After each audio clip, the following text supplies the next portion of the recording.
শারদীয় দুর্গাপূজায় টানা 4 দিনের ছুটিতে কেন্দ্র করে রাজধানী ও আশপাশ থেকে গ্রামের পথে মানুষের ঢল নেমেছে।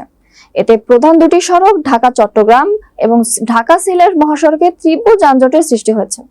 সাইনবোর্ড থেকে মেঘনা টোল প্লাজা পর্যন্ত প্রায় 19 কিলোমিটার দীর্ঘ যানজট দেখা দিয়েছে।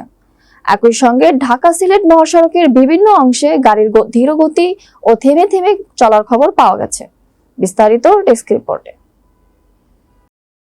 কাঁচপুর হাইওয়ে পুলিশ ফাঁড়ির ইনচার্জ আব্দুল কাদের জিনানী বলেন, বৈরী আবহাওয়া ও ছুটির কারণে সড়কের স্বাভাবিক সময়ের তুলনায় কয়েক গুণ বেশি গাড়ির চাপ বেড়েছে।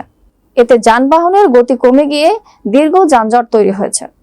যাত্রীরা জানান, পূজার ছুটি শুরু হওয়ায় সবাই গ্রামের বাড়ি যেতে রওনা হয়েছেন। সাধারণ দিনে সাইনবোর্ড থেকে মেঘনা টোল প্লাজা পর্যন্ত যেতে যেখানে আধা ঘন্টা সময় লাগে, আজ সেখানে 3 থেকে 4 ঘন্টা লেগে যাচ্ছে। শুধু চট্টগ্রামমুখী সড়ক নয়, ঢাকা সিলেট মহাসড়কেও একই চিত্র।